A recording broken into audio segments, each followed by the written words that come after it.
Well, we have gotten a great opportunity all year long. We Are Pioneers Tour was our very first headlining tour ever.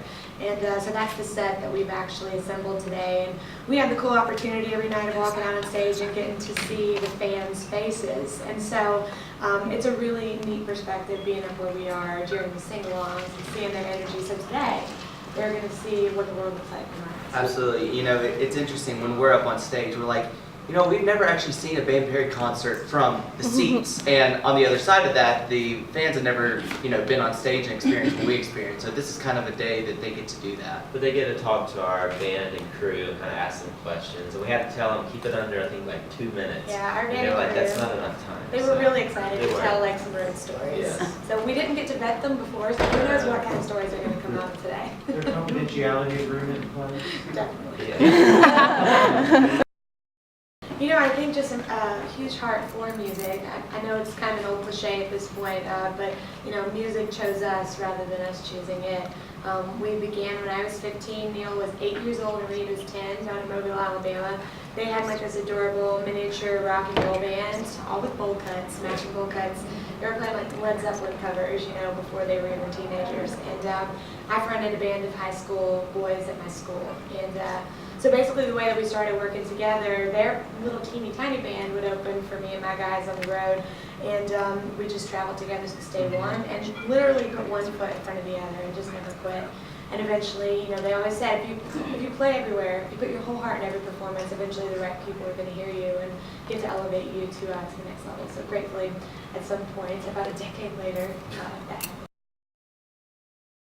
Well, we're actually in the studio. We were in there yesterday cutting background vocals, so working on some new music, but we're on the road as well, so we're bouncing back and forth between shows, on the weekends and back here in Nashville during the weekdays to work on some new stuff. And as far as new sounds, I feel like it's always experimental. For us, each song sort of defines the path, the course of the album.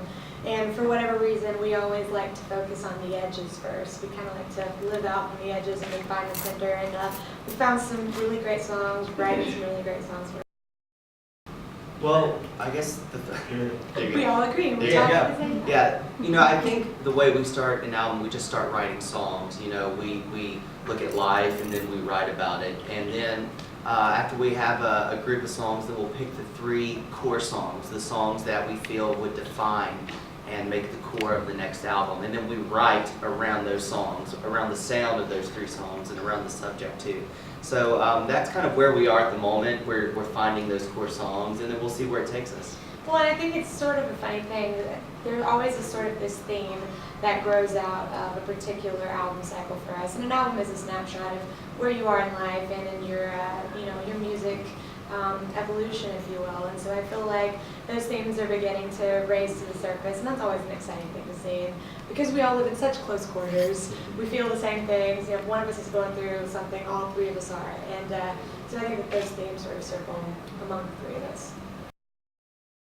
Well, I don't know that I know 100% of all of their stories, but one artist that, of course, we're all excited about, and we are here too in Band Perry, is Casey Musgraves.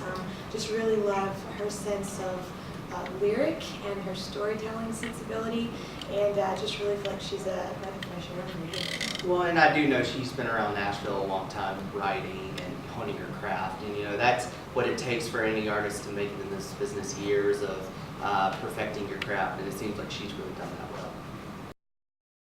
Well, I think our first experience was being stuck in traffic for CMA Fest years ago, before we even got to attend. Yeah, we actually, our first time here was actually as artists, and as fitness, but as artists as well. But we had heard stories about it, and we played shows everywhere, and I mean, there are people from Australia or Germany who will, this will be their one big vacation for the summer to come to Nashville for a CMA Fest. But I guess though, CMA Fest survival guide would be. Well, pace yourself. I mean, I feel like it's always the most humid week of the year, no matter what the weather's been up until this one week. It's just like humidity descends on the city, so dress cool.